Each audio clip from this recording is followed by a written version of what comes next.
I came to this epiphany that it had built something that I didn't want at all. Talk about a real world experience there. It was like super complicated, and it just went in like a completely different direction than I had wanted it to go. And I was like, what's wrong with me? Like, why did I let it take over my brain? Like, why did I let this happen? And then, so I spent the rest of the walk, figuring out exactly what it was that I actually had wanted, formulating that in my mind. And then I got back to my computer and told it a thing or two.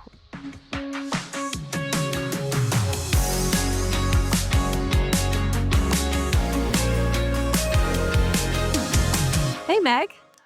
Hey, Amy. And hi, everyone. Well, today was supposed to be a guest episode. We were supposed to have Ankur, the amazing AI engineering leader, join us today, but he had to cancel due to illness. So we really hope that he heals quickly, and we're excited to have him back. Yeah. He's been doing some really interesting stuff, and as usual, is someone that I look to try to understand things. So I'm definitely looking forward to having a chat with him, and it will be worth it whenever we can get him here. Yeah, and he he had a recent piece that was going to be kind of the center point of our episode, which will pop up here because you all should read it before we do have him back and actually talk about it in depth. But it certainly did get us thinking about all sorts of things.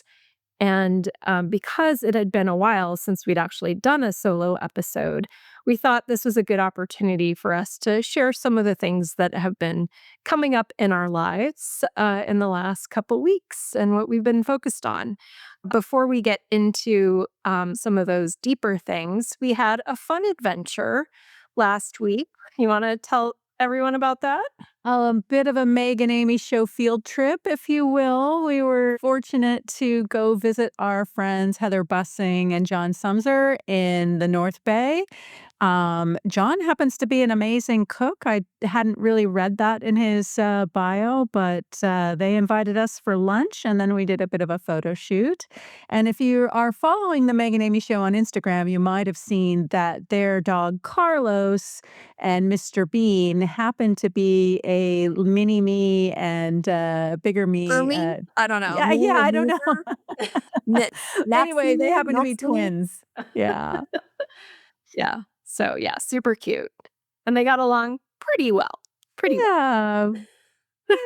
They were fine. Fine. But yeah, what a cute situation that they both almost look like they're related, except for one is quite small. Let's talk about what's been going on. So what Ankur had been writing about was, what does it actually take to deploy AI agents in production? Who owns the outcome when things go wrong? What is the human's role when agents are doing the work? And we went pretty deep on these topics. And Meg, you've done some reading in the AI area over the last week. And I think you all know from a few episodes ago that I've been vibe coding, and I got really obsessed with it. And I now have, I don't know, hundreds of hours of vibe coding under my belt. And I want to talk more about that. Do you mind? Yeah. Well, I want to talk about it too, because it's super interesting to watch behind the scenes. So I've always known you, Amy, to care deeply about the things that you build and the teams that you build them with. So this was a really interesting parallel to watch as you were not only really refining your idea, but also getting used to the velocity of AI. So that was really, really fun to watch from the sidelines. And probably we should talk a little bit about the cognitive and emotional side of that as well. So this week, Ethan Mollick posted something that you responded, and it might be like the best 2-sentence summary I've ever heard lately. Anyway, his observation was that forward deployed AI engineers are not going to deliver what companies are hoping for. AI transformation is far less a technical issue and much more about rethinking the deep expertise and structure of your organization. You reposted it and said, that's the rub. The complexity is in the workflow design, not the tools per se. So tell us more about what you're thinking here, Meg. Yeah. So the more I think about our conversation where we were discussing the idea that having, context and business understanding is so important to driving real transformation, the more I realize that the conversation is just a little off. People are looking for AI for quick fixes or high output, or they're looking for it for cost reduction in some form or fashion. And all of that is great, but to me that's a middle state, and they're really struggling, I think, with the more structural pieces that are going to make the biggest difference for business. And so, as we talked about, I really believe 2026 is the year we move from things that we could do with AI to being purposeful and real about making AI make a difference. I really think we need to bring forward much more focus to what is the result we're trying to get, and then pull the thread towards the tools and the techniques. And so I think that this is going to be a real level cutter between people that are experimenting and people that are really getting outsized value from their AI. Yeah, and I think a really good example, just to kind of put things into like a bit of a practical frame, is thinking about customer onboarding, right? So, customer onboarding is something that matters to every company. And making sure that you bring on your customers quickly, that they're happy, that there's time to value, that they have a perceived sense of ROI as quickly as possible. Like those are really important things. But when you think about the process around customer onboarding, there's very few people who would really know like what all is happening, and maybe no one, right? Like, so the people on the ground, they have their own narrow view of what the process is, of what the key steps are. And then you have, people kind of higher up that know we want it to be faster, we want it to be better, right?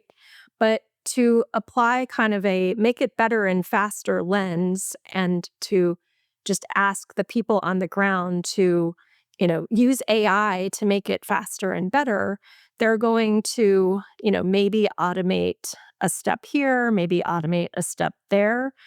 But that really isn't going to make much of a difference. Like, so maybe there'll be a little bit of efficiency. Maybe you can save some costs. Maybe you can improve the onboarding process from 2 weeks to 10 days or something like that. But you're really leaving a lot of opportunity on the table, right? Because you could instead be thinking, okay, our big goal is to dramatically reduce the time to value.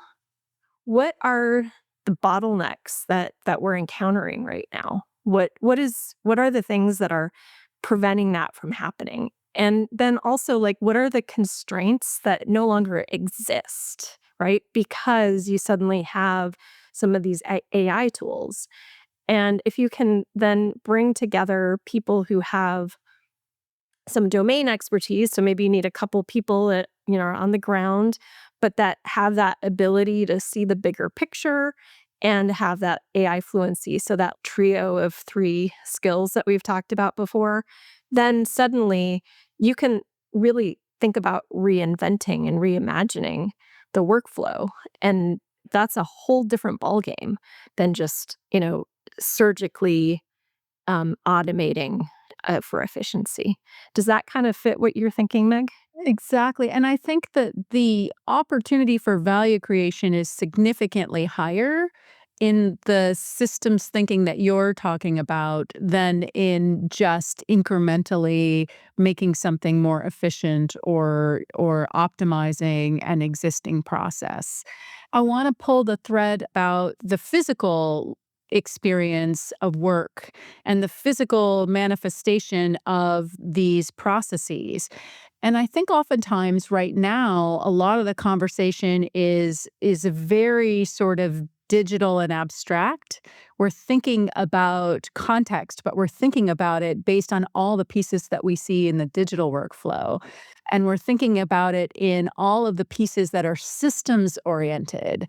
And we're not really thinking about it in that bigger picture of where are the humans and where is the physical reality and how do those pieces also have a big impact on how we could reimagine or rethink what the constraints are and why the constraints are there.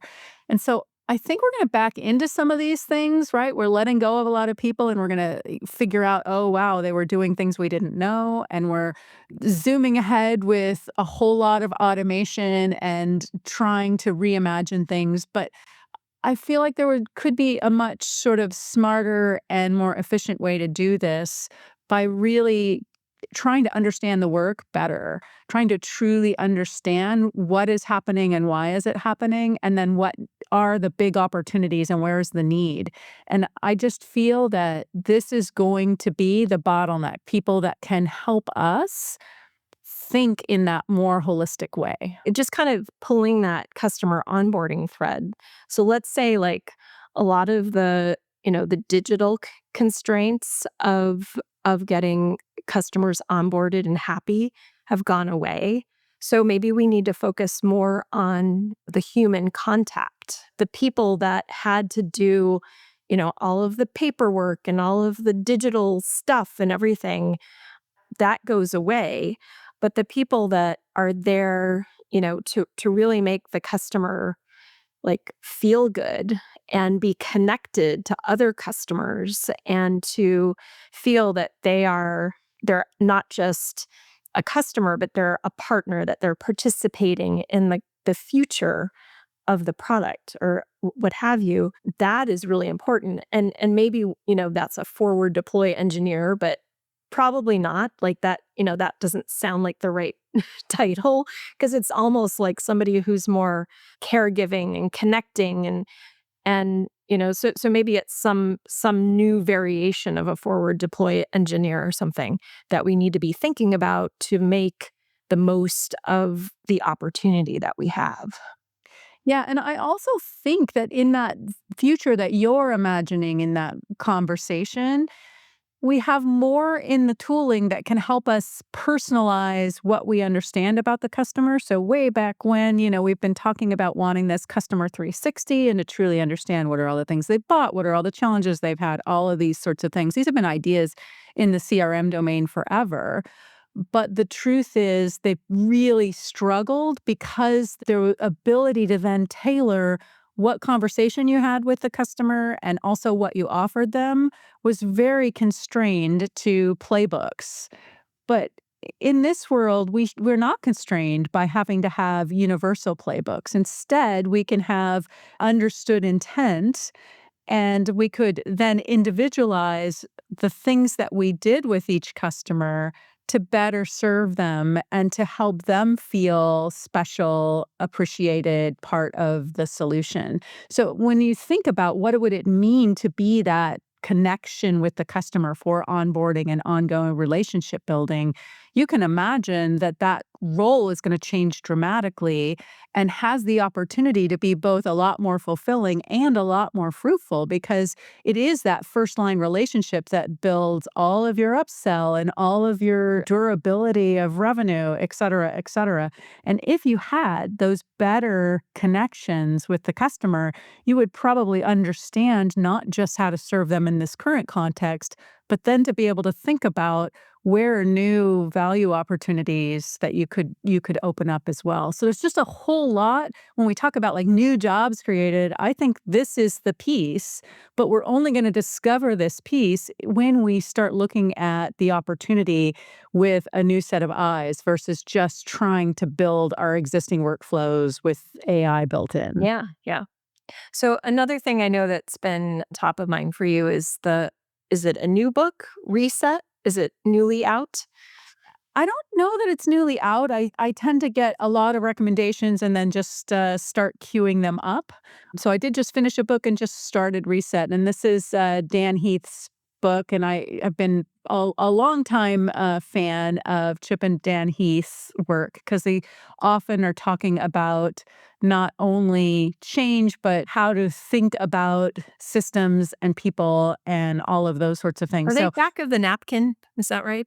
Is that no, one? no, No. no. Oh, Switch and is one, and Made to Stick is made another. stick. That's what I was thinking. Yes. And so I'm just getting started in this, but it's pointing out a bunch of really good examples that are well outside of just technology, but very much in the path of how do we get stuck in systems that were built for a different time or a different set of constraints and then become overwhelming to us, and how is it hard, why and how is it hard to take a step back and reimagine how they should be, and what are the value opportunities when you can do that. And what's nice about his writing in particular is that it's almost always done with a very sort of use case example forward point of view.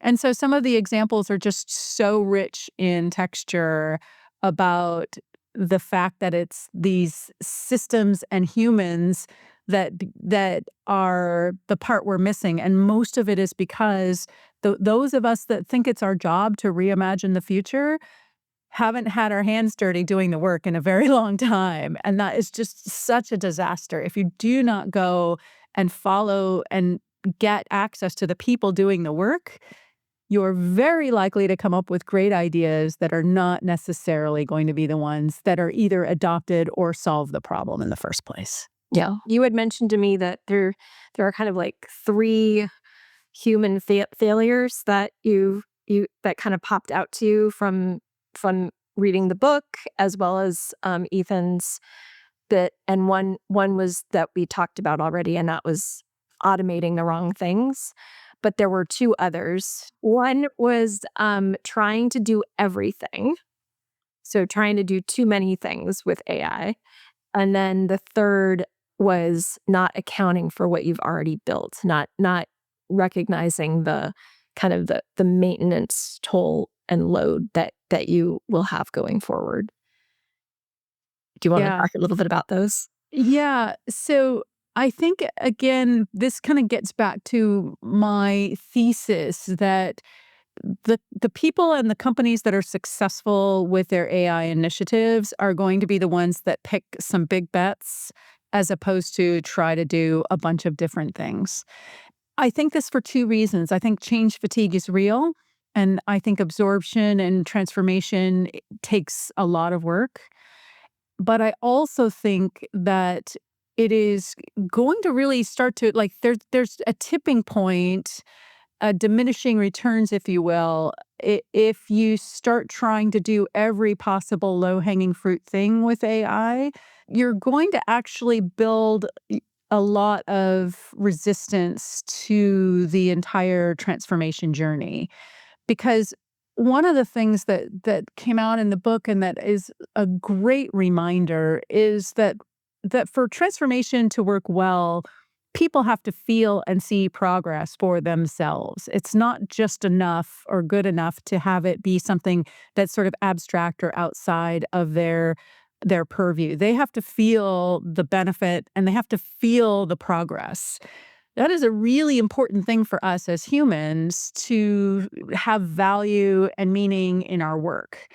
And so And sorry to interject, but and that was something that Ankur really honed in on in his piece, right? In terms of so for the tax notice, AI capability, getting the tax ops people to trust it. There was training wouldn't help, guidebooks wouldn't help, transformation program management wouldn't work. They had to see it in action and, be triple checking that it was what they expected, and then could start to let it do certain things on its own, right? yeah, it's just really motivating for us to feel that progress is happening and to understand how our work is impacting that progress.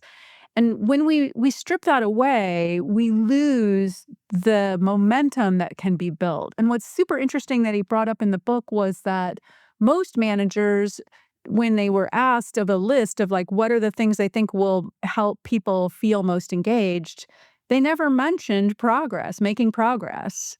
But for individuals, when they asked them, it was absolutely at the top of the list. And unsurprising, a lot of times we're like, oh, we'll motivate with money, we'll motivate with awards, we'll motivate with this or that. Like, no, I want to feel like the hard work that I'm doing is worth doing and that I'm getting better at it and I'm making progress at it. And so when I think about like what we want, we need to get faster and more agility. To build that kind of agility, we really need to think very carefully about which things we go after and make sure we're building the right kind of transformational muscle, inclusive of how do we show the progress that we're getting and how do we help individuals that are doing the work feel that progress for themselves. So Can I talk about my vibe coding now?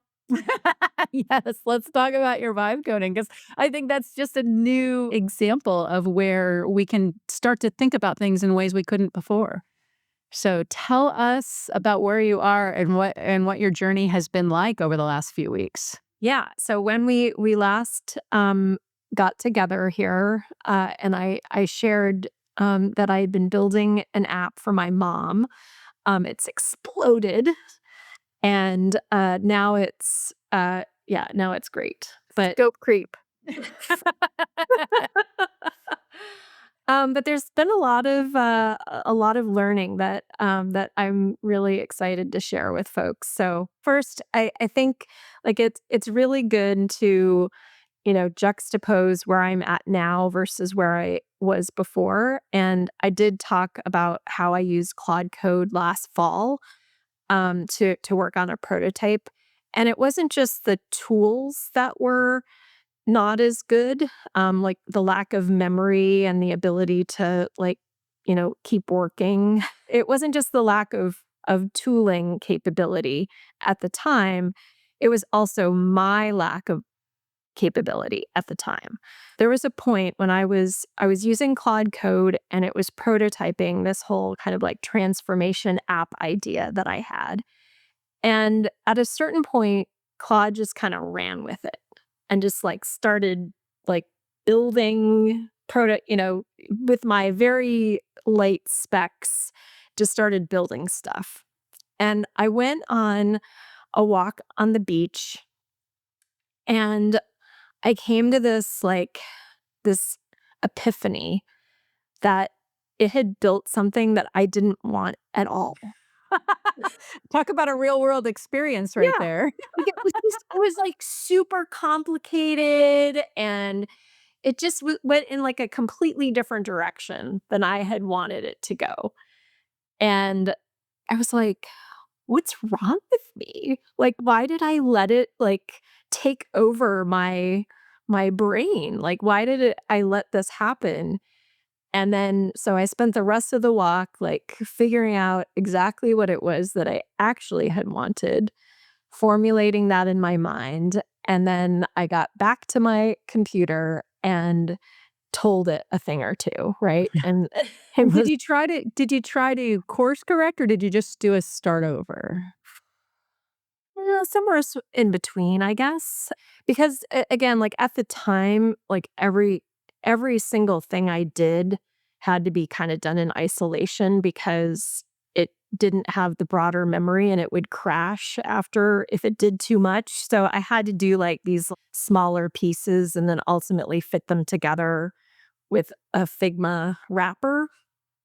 So I don't know exactly, but I probably kind of started over with that particular piece and those pieces. So now it's a completely different world because the tooling is better, but I have a much better framework, mindset, etc. to make sure that doesn't happen. I also think that Claude Cowork manages this a lot better. Like I really Claude Code, I would tell it something and then it would just go, right? And with a Claude Cowork, most of the time there's like a thought partnership opportunity where we're kind of like, it asks me questions, further questions, and there's some exploration. And And then the other thing that's nice is that if I decide that, oh, it started too soon, I can just stop it now and it doesn't just like crash. And I have to start all over. Like I'm able to stop it and say, hey, wait a second. Before you proceed, I'd really like to see 3 visual layouts, and see which one I like first before you keep going, or, let's think through this a little bit more. So that's pretty cool. So I would say that for me was a huge unlock. Really quick question on that. For people that are just starting, et cetera, now I understand like moving in time has been beneficial because the tools have gotten better, and moving to the co-work has been beneficial because it's built for that more interactivity.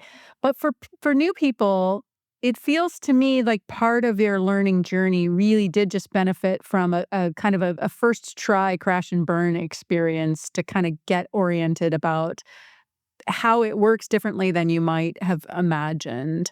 Do you think that that's true? Because I kind of suspect that most people would benefit from just giving it a go, but knowing that your first project is probably a throwaway project, and then your learnings from that could be beneficial to you. Yeah, and I mean, and the great thing is a throwaway project can be redone, in literal minutes. But I definitely would recommend, trying something that's just fun, right? Rather than like trying to, create a whole new recruiting or payroll app or something. Yeah, Crazy.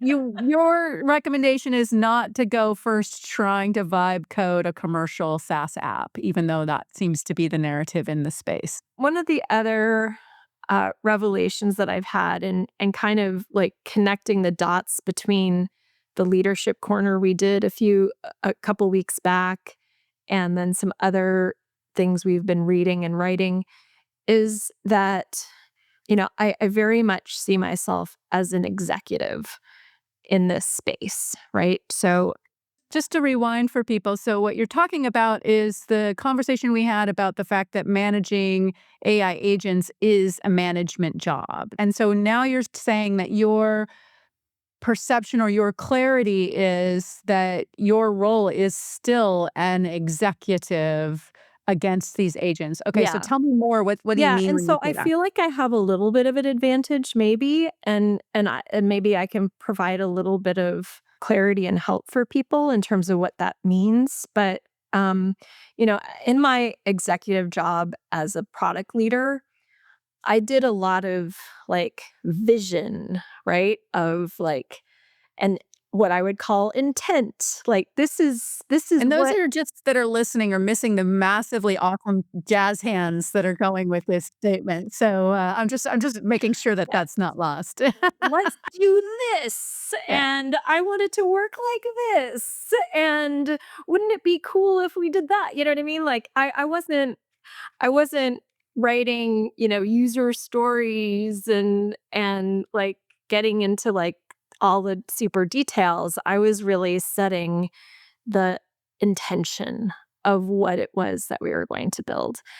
And so what this like vibe coding is very similar to that, right? So it fits my kind of skill set and my background, I or And your really strengths. my Yeah. strengths really well, where I can, kind of paint a picture and and then have the development team, come back to me with detailed questions and prepare an implementation plan and then go execute it. And then I can go in and look and be like, I don't really like that, or this isn't quite what I meant, maybe a little bit different. But there's nothing like so completely off, right? That I can't correct it a little bit as a result. I want to double down on what we've shared before, that you really do need to start building up those skills um, of what what are the executive skills people need to build? Outside of meetings, you mean? I don't know. Like, I mean, just in terms of being Right. able to up level in terms of being able to have like a broader view of being able to apply judgment to, what to focus on and what not to focus on. Like all of those capabilities are really important in terms of working with AI going forward.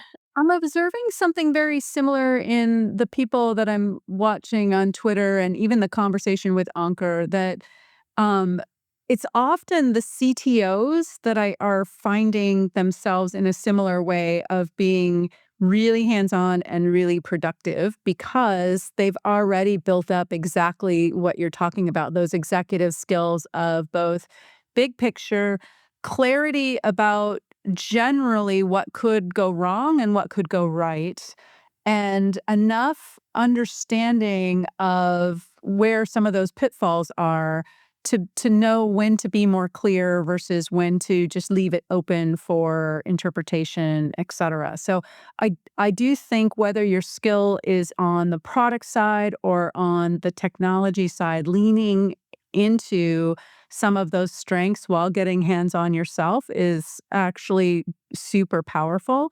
I think the trick will be, and this I think is what you're alluding to, is to try to understand how do we build some of that bigger picture strength into not only the junior developers, but actually the mid-level people. Because I was at the Operator Collective just recently did a really nice event about AI, and it was all talking about where people really were and what they were doing, which was really nice to be part of. But one of the things that just kept coming up over and over again is this concern that it's actually the people in the middle that are most vulnerable. Early talent is picking things up pretty quickly, and you expect to give them additional guidance anyway, so there's a lot of, kind of mental model for that. Senior talent is, getting oriented pretty quickly and finding a whole lot of value. Mid-level talent can struggle a lot because your existing expertise might be less applicable, but you might not have built up the skill of the kind of task delegation and the kind of oversight that you need to do to manage other people's work at this kind of And you're velocity. also likely the most squeezed in terms of time. So you have the least amount of time to be able to dedicate to this. I was just talking to a mid-level executive, and she was saying everything is dependent on her being able to figure out AI stuff, but she has no time to do it. And it's just like this double bind. So being able to make that time is going to be so important. And there needs to be some structural ways to do that. Not it can't just be a burden on individuals. There has to be some sort of structural ability to do it. Because it's really, really, really important, I think, this whole idea of having time. I commented on someone's LinkedIn recently, and it's gotten quite a bit of energy about it. And it was the person was a CMO and talking about not having time to get their hands dirty themselves on AI, et cetera, and then eventually kind of having to have a talk with themselves and say, quit being a baby and get in there and do it. I really want to remind everyone that oftentimes when we struggle to prioritize something or we find ourselves procrastinating, it's a nervous system issue, not just a time issue. And so oftentimes I think it's really hard to remind yourself that your procrastination is trying to tell you something. And so I'm not suggesting that it isn't truly a time issue, but it is also a prioritization issue. And so while from a systems point of view, from an organizational point of view, absolutely finding ways to make that onboarding process and the on-ramp process easier and to pair people up so they don't feel so alone in their learning journey, I think is super important. But for each of us individually, I think it's also comes down to telling people you're out for the day and spending the day getting, up to speed on some of the basics and getting your environment set up is really, really important and non-negotiable. And I get it. I do it myself. I push things aside that I know take a different kind of energy or a different type of mindset or something that doesn't compete with other priorities in my life. But at the same time, if you're struggling to get started or if you're telling yourself you don't have time, ask yourself the next couple questions underneath that, which is this a problem that you're ready to solve yet? Or is this a nervous system issue that you need to figure out how to make it more safe for yourself? Yeah, I feel like I'm living my own version of that with the vibe coding right now because I have been procrastinating getting my memory instructions sorted because I'm so obsessed with giving my development team work to do. And I am so addicted to seeing what they do come to life. Like, I just can't, so I have not been able to just like stop and like go and take time to work on my memory instructions. And that means that I have to keep repeating myself. Like I have to keep saying, put the SQL in a code block so that I can copy it to Supabase. You know this. I keep saying this, but it does not remember because it keeps compacting my conversations. and I have to keep saying, please give me visual, things in this. Yeah, anyway, so I promise I will take time tomorrow to work You on know, my memory so instruction. since I have a few of these I've queued up for myself, I'll share a couple tips that I do for myself when I'm in this state. I schedule on my calendar a block when I'm gonna do something, and I put it far enough away, so maybe into next week or something, to give myself a little peace so that I quit beating myself up about it, number 1. Number 2, once I've created that moment where I'm gonna do it, I start collecting all of the notes to myself that I'm trying to remember to do in a block of time, and whether you do that in Notion or you do that in Notepad or wherever, who cares? Or even just in the calendar invite itself. And I, of course, because I am who I am, I collect all kinds of links of all of these people have these great suggestions of how you should organize memory and how you should build default instructions. And I have just this laundry list of things that I need to read with more intention and then decide which pieces of it I want to copy and which pieces I want to ignore, etc. But I put all of that in one place. So then when I am ready to get started, I've removed some of the on-ramping problem for myself, and I am in a better position to say, "All right, I have my hour or 2 hours or 15 minutes or whatever, and I have my list of references all in a single place, and therefore I can sit down and actually take on this task." But I try to separate it the same way like when you try to get yourself to go to the gym, you put your shoes by the front door and your workout bag by the front door or whatever.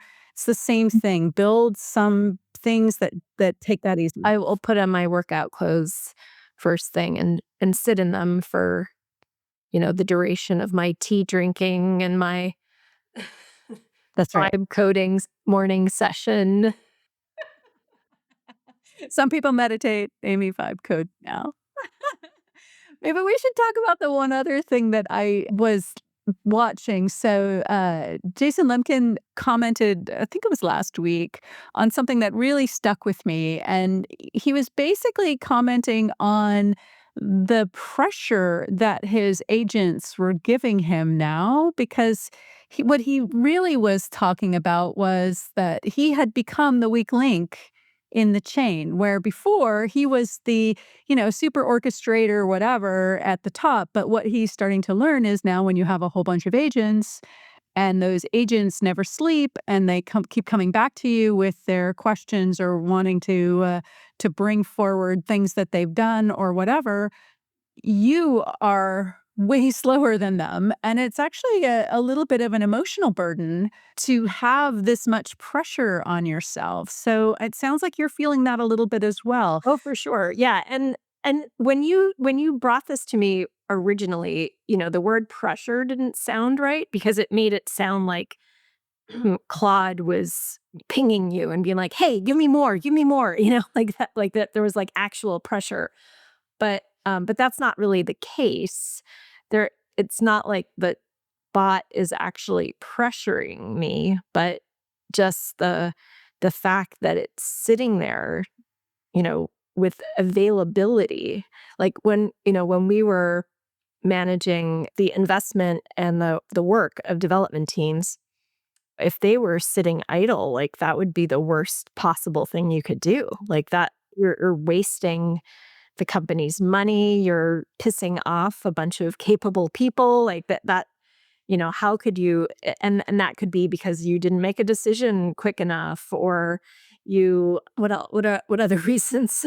You just didn't understand the problem enough, and so you needed to take the time to comprehend it to be able to give feedback or to even unblock someone with Yeah. approval, to your Right, point about. right. So, yeah, and so, like, that's, like, the worst thing you could do as a product manager or as an executive or what have you. But it didn't happen that often because there were there was lots of work to do. There was a huge, pent up demand, right? Like there was always more demand from me and from product managers. So it was very rare that you'd be in a situation where developers had idle hands. But now those developers have idle hands and it's crap. I gotta get in there. On the weak It wakes link, me up yeah. in the middle of the night Oh, and I man. come up with my list of things to do. And that's with the new creation innovation. You can imagine when these agents are doing tasks within your existing business flow, which is I think what Jason's agents are doing. You could definitely be like, "Oh, the weak link not closing a deal. I'm the weak link not, creating a marketing campaign or activating these other things that are critical to my business." I just have the one team that I'm working with right. And they're working on one program, Yes. but Yeah. we can imagine a world where lots of us are managing lots of programs, which is, again, what executive work really is. But it does tip, I think, the relationship balance. And, most of us got to our leadership positions being pretty darn good at what we do, right? And so to recognize that you're actually the worst worker with the worst work ethic of the entire team is probably gonna be a little tough. So speaking of procrastination, Yay. Yeah, I knew you were gonna come back at me on that one. I feel like there's something big that you're wrestling with as well, Meg, that I think is really important to share with our community. What Yeah. is what are we gonna do with Meg's brain in the world of AI? Yeah, so do you wanna start and explain the, Yeah. Nate's Okay. bit? Yeah. Okay, sure.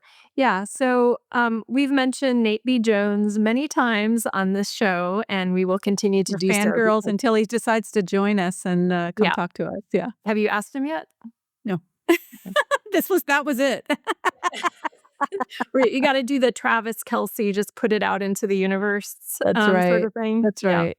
He's our Taylor Swift, but he puts out a new video every day, and I swear to God, every single video he puts out, I'm just like, wow, that's fantastic. It's either something that blew my mind that I had no idea about, or he just articulates something that we've been thinking about in just a fantastic way, much better than I could have done so. And it's just rich, really, really rich.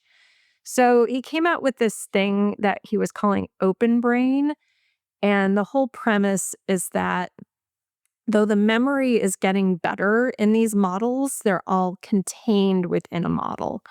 And they're, purposefully putting up walled gardens around those memory because they want to lock you in to using their model because that's good business. But the reality is that because of the power of AI, we actually don't have to live by those rules. And in fact, we can create like portable memory across all sorts of different AI models, that exist today as well as into the future. And he calls this concept open brain. And he has like a whole step by step process in which you can follow to to set this up, and basically you can point your AI model to your open brain, or in Meg's case, her Meg brain, Mhm. and and, forevermore live in, this perfect world. So I heard this, and instead of thinking, "Oh, this is something I need to do," because of course I've been putting off my even basic memory work, so God forbid I actually do this, I was thinking, "Wow, this would be really good for Meg to do. It sounds very in her wheelhouse." And she said, "Absolutely, I will do that next month."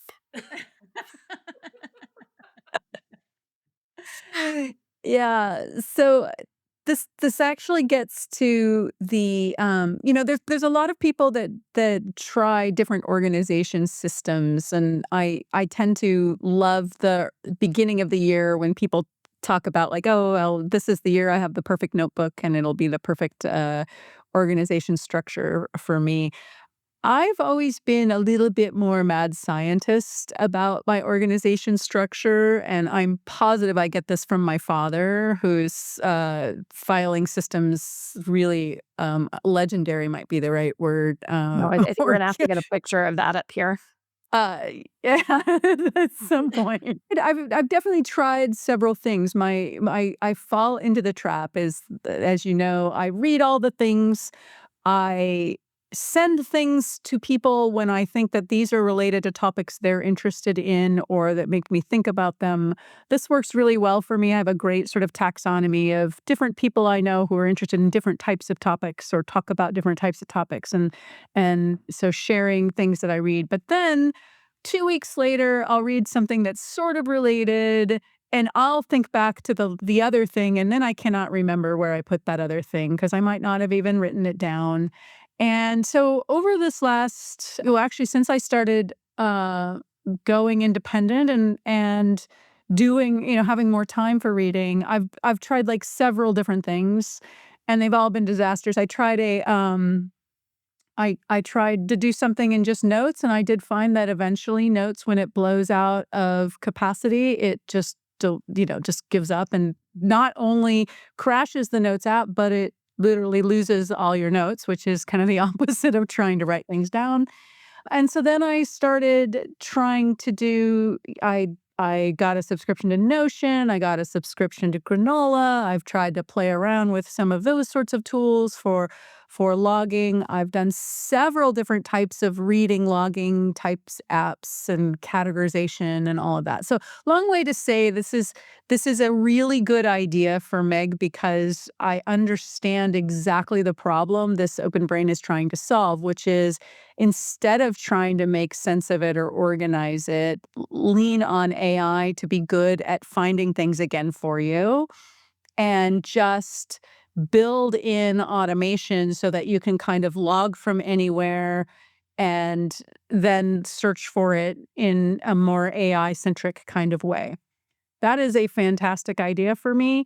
That is going to have to take multiple rounds of iteration because even I am not completely clear where all my sources are in the world. It's just at the end of the day, they all sort of enrich my mental model. But there is a real frustration for me where then I have to try to rewind to come back to, well, I'm actually associating this with this other idea that I read.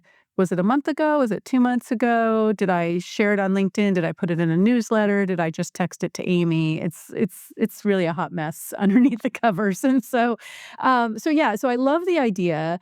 It is also embedded in getting better structure on what I already have with my AI tooling. So I built my AI tooling pretty early, maybe, and like everything, it would benefit from a rethink now that you can do a lot more with it. And I want to go ahead and shift over and start using Claude more. So I have a whole migration of things from OpenAI over into Claude. So all of that gives enough of a value proposition to start connecting all of these things, putting it into a database. It's so interesting to me.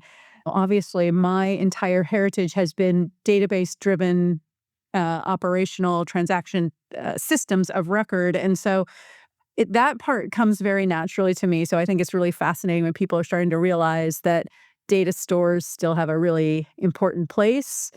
Visualizations on top of data stores have a really important place where you can both see things and manipulate the data, but also having multiple entry into those and then being able to ingest it and use it for more active tooling. So I think that'll be like the place where I will find more value in vibe coding is the tooling side of it. And then the question comes, would I share that brain with someone else? I think I might.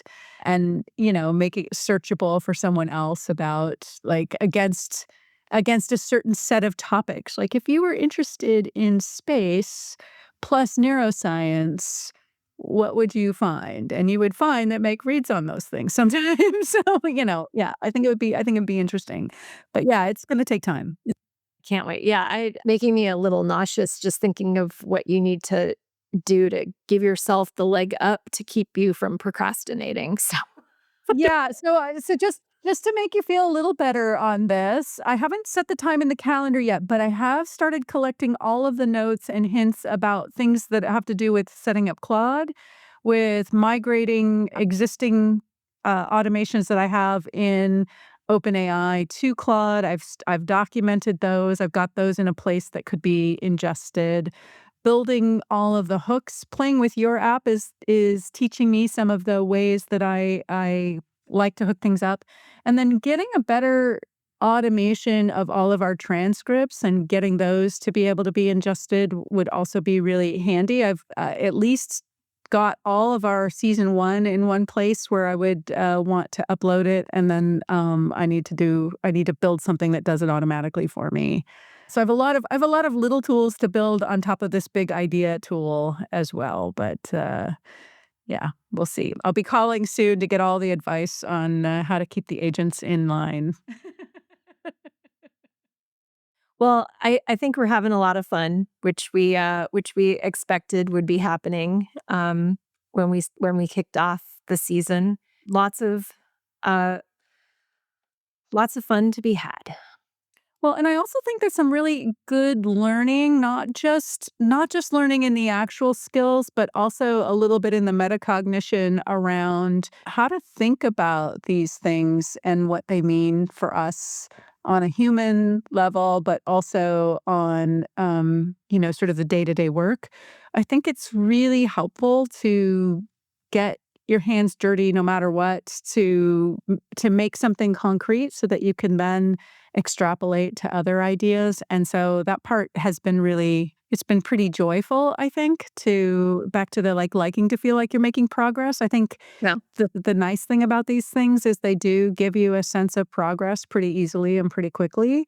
And they also do build on past experiences, both in terms of muscle memory of how to use them, but also um, they create pathways for you to discover that maybe you could be approaching this work differently. And I think that's interesting as well. Was it maybe 6 months ago or something we talked about how we were in the messy middle where jobs were being lost, but AI wasn't really very good and like it was just lots of lack of clarity. And I think at this point we're starting to see the possibilities form much better. Like first of all, like what are the skills that you really are going to need going forward? What kinds of things you can do? The fact that you can build a business, on your own or with a few people. There's so many ways that the future can unfold in a positive way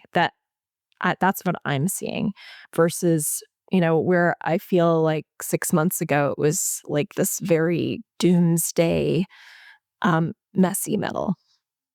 Yeah, and I also think that one of the things that this is teaching me, and I think is going to be an important part of this, is figuring out where the places to invest for the long term or even, the middle term. I don't know if any of us understand long term anymore, versus the things to invest to make it easy to change your mind and how to think about that. And to me, that's something that comes a little more naturally to me based on the fact that, we worked in systems for so long.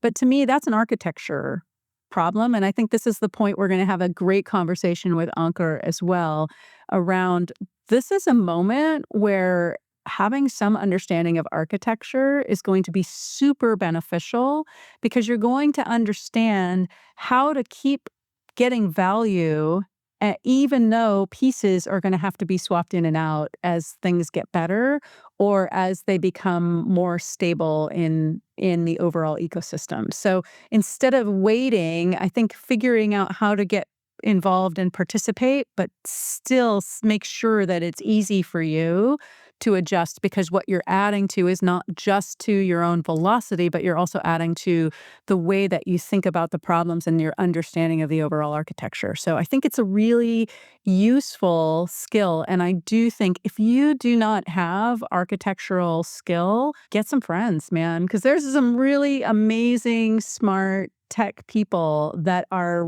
really doing a lot of the heavy lifting right now. And I do think that that is going to be adding benefit for all of us going forward. You ready to invent the Yeah, future, did we Meg? kill it? Is there any other thing about our AI awesomeness that we need to say?